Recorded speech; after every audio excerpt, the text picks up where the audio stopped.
ஜூலை 14 ஆஷாட அமாவாசை 100 வருஷத்துக்கு ஒரு முறை வரக்கூடிய நாள். இந்த ஒரு பொருளை பசுமாட்டுக்கும் காகத்துக்கும் தானமாக கொடுத்தீங்க அப்படின்னா பித்ரு சாபம் தீரும், 7 ஜென்ம பாவமானது விலகி லட்ச லட்சமாய் பணம் வரும். அது என்ன பொருள், எந்த நேரத்தில் கொடுக்கணும், எப்படி கொடுக்கணும் அப்படிங்கிறத தெளிவாக இந்த பதிவில் பார்க்கலாம். வீடியோ ஸ்கிப் பண்ணாமல் பார்த்தீங்கன்னா தான் நான் சொல்லக்கூடிய தகவல் உங்களுக்கு முழுமையாக புரியும். வீடியோ பிடிச்சிருந்தா மறக்காமல் லைக் பண்ணுங்கள், ஷேர் பண்ணுங்கள், சப்ஸ்கிரைப் பண்ணுங்கள் புதுசாக பார்க்குறவங்க. இப்போ இந்த ஆஷாட அமாவாசையை பற்றி தெளிவாக நம்ம தெரிஞ்சுக்கலாம். ஒவ்வொரு மாதத்துலையுமே 30 நாட்கள் 2 பகுதிகளாக பிரிக்கப்பட்டிருக்கும். முதல் பகுதி சுக்லபக்ஷ திதி அப்படின்னு நம்ம சொல்லுவோம். இரண்டாம் பகுதி கிருஷ்ணபக்ஷ திதி அப்படிம்போம். சுக்லபக்ஷ திதினா வளர்பிறை திதி, கிருஷ்ணபக்ஷ திதினா தேய்பிறை திதின்னு சொல்லுவோம். இந்த ஆஷாட அமாவாசையில் முக்கியமாக நம்ம செய்ய வேண்டிய ஒன்று கருட புராணத்தில் சொல்லப்பட்டுள்ளது என்ன அப்படின்னு பார்த்தீங்கன்னா, கடுகு எண்ணெய் நிரப்பப்பட்ட விளக்க அரச மரத்துக்கு அடியில் வச்சு அதில் நமக்கு தெரிந்த மந்திரங்களை, புனித மந்திரங்களை சொல்லி வணங்கணும் அப்படின்னா வாழ்க்கையில் எதிர்பாராத பிரச்சனைகளிலிருந்து ஒரு நபரை அந்த கடுகு எண்ணெய் தீபமானது நம்மளை விடுவிக்கும் அப்படின்னு சொல்லப்பட்டுள்ளது. அதே போல் அந்த அரச மரத்தை நம்ம வழிபடும்போது அதை சுற்றி 7 வட்டங்கள், அதாவது பிரதட்சணம் சுற்றி வந்தோம் அப்படின்னா, 7 முறை சுற்றி வந்தோம் அப்படின்னா இறந்த மூதாதையர்களோட ஆன்மாக்கள் நித்திய அமைதியும் முக்தியும் அடைவதாக கூறப்படுது. நம்ம வீட்டில் உள்ள இறந்த மூதாதையர்கள் அவங்க ஆன்மா சாந்தி அடைஞ்சிருச்சு, அவங்க முக்தி அடைஞ்சிட்டாங்கனாவே நமக்கு பாதி கஷ்டம் இருக்காது. ஆன்மா தண்ணி இல்லாமல் உணவு இல்லாமல் கஷ்டப்படும் போது நாமளும் அதனால் கஷ்டப்படுவோம் அப்படின்னு கருட புராணங்களில் சொல்லப்பட்டிருக்கும். அமாவாசை என்று இறந்தவர்களின் பெயரில் செய்யப்படும் எந்த ஒரு பிரசாதமும் அவர்களை நேரடியாக சென்றடையும். ஆஷாட அமாவாசை அன்னைக்கு திலத்தர்ப்பணம், அதாவது முன்னோருக்கு நம்ம படையலிட்டு பிரசாதமாக போய் காகத்துக்கு வைப்போம் இல்லையா, அந்த மாதிரி வைக்கிறது மற்றும் அன்னதானம், அன்றைய தினம் நம்மளால் முடிஞ்ச ஏழை எளியவருக்கு உணவு கொடுப்பது, இது மாதிரி செய்யறதுனால நம்மளுடைய வாழ்க்கையில் நமக்கு இருக்கக்கூடிய அனைத்து விருப்பங்களும் பூர்த்தி செய்யப்படும் அப்படின்னு சொல்லப்பட்டுள்ளது. ஒருத்தரோட ஜாதகத்தில் குறைபாடுகள் இருக்குன்னு வச்சுக்கோங்க. அந்த குறைபாடுகளை எல்லாம் போக்கக்கூடிய சக்தி உடையது எது அப்படின்னு பார்த்தீங்கன்னா, இந்த அமாவாசை நாட்களில் நம்ம செய்யக்கூடிய தான தர்மம் மற்றும் விரதம் தான் அப்படின்னு கருட புராணத்தில் சொல்லப்பட்டுள்ளது. இந்த ஆஷாட அமாவாசை கர்நாடகாவில் பீமனா அமாவாசை அப்படின்னு சொல்லுவாங்க. இந்த பீமனா அமாவாசை புராணத்தின் படி பார்த்தீங்கன்னா, காசி யாத்திரை போகணும்னு ஒரு பிராமண தம்பதியினர் விருப்பப்படுறாங்க. அவங்களுக்கு ஒரு அழகான மகள் இருக்கிறா. அந்த மகளை விட்டுட்டு அவங்க அந்த நீண்ட யாத்திரைக்கு எப்படி போகிறதுன்னு நினைக்கிறாங்க. அதனால் அந்த பிராமணரோட சகோதரர் மற்றும் மனைவியோட பாதுகாப்பில் அவங்க விட்டுட்டு போகணும்னு முடிவு பண்ணுறாங்க. அந்த பிராமணரோட சகோதரர் வீட்டில் அவங்க விட்டுட்டு அவங்க தங்களுடைய பயணத்தை தொடங்குறாங்க. ரொம்ப தூரம் பயணம் அப்படிங்கிறதுனால ரொம்ப நாள் ஆகுது, அவங்க வீடு திரும்பலை.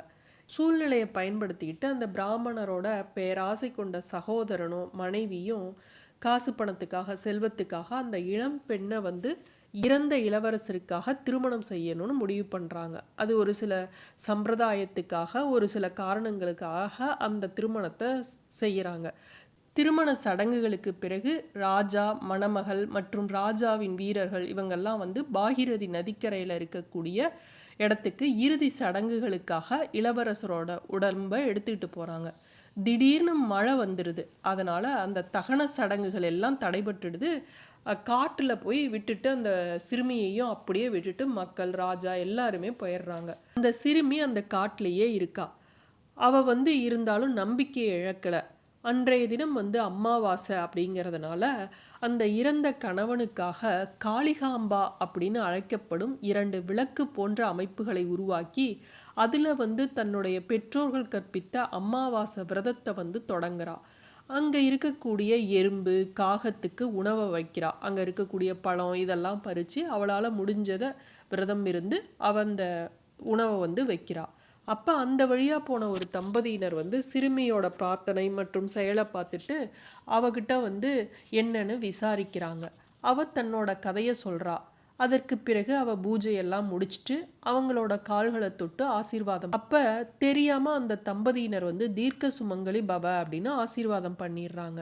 அதாவது நீ உன் கணவரோடு நீண்ட காலம் வாழ்வாயாக அப்படின்னு சொல்லிடுறாங்க. அதனால திடீர்னு உயிரற்று இருந்த இளவரசர் வந்து அப்படியே உயிரோடு எழுந்து உட்கார்றாரு. அப்பதான் அந்த பெண் வந்து தெரிஞ்சுக்கிறா, தனக்கு இப்படி வரம் கொடுத்தது வேற யாரும் இல்லை, சாட்சாத் அந்த பரமேஸ்வரனும் பரமேஸ்வரியும் அப்படிங்கிறது தெரிஞ்சுக்கிறா. திக்கற்று கதியற்று அவ இருந்த போதும் அந்த அமாவாசை விரதத்தை இருந்து தன்னால முடிஞ்ச உணவுனை அந்த எறும்புக்கும் காகத்துக்கும் அவ வைத்து அன்றைய தினம் அந்த விரதத்தை சரியா செஞ்சனால அவளுக்கு அந்த வரத்தை வந்து அவங்க கொடுக்குறாங்க. அதன்படி அந்த இறந்த இளவரசர் உயிரோடு எழுந்துடுறாரு. அதனால இந்த அமாவாசை நாளில் பார்த்தீங்கன்னா இறந்த மூதாதையர்களோட ஆன்மாக்களை சாந்தப்படுத்துவதற்காக நம்மளால முடிஞ்ச அளவு இந்த அமாவாசை விரதத்தை முறைப்படி இருக்கணும். பித்ரு பூஜை, தர்ப்பணம், பிண்டதானம், தில தர்ப்பணம் இதெல்லாம் நம்மளால முடிஞ்ச அளவு செய்யணும். புனித நூல்களின்படி பசுக்கும் காகத்துக்கும் எறும்புக்கும் இந்த நாளில் வந்து உணவளிப்பது அப்படிங்கிறது ரொம்ப முக்கியமான ஒரு செயலாக சொல்லப்படுது. இந்த ஆஷாட அமாவாசை எப்போ ஆரம்பிக்குது எப்போ முடியுது அப்படிங்கிறத தெரிஞ்சுக்கலாம். ஜூலை 14 ஆஷாட அமாவாசை வந்திருக்கு. இருந்தாலும் ஜூலை 13 இந்த ஆஷாட அமாவாசை ஆரம்பிச்சிடுது. ஜூலை 13 திங்கட்கிழமை மாலை 6:52 அமாவாசை திதி ஆரம்பித்து ஜூலை 14 மாலை 4:33 வரையும் அமாவாசை திதி இருக்குது. அதாவது திங்கட்கிழமை வந்து போதாயான அமாவாசைன்னு சொல்கிறது. 14 செவ்வாய்க்கிழமை பார்த்திங்கன்னா சர்வ அமாவாசை.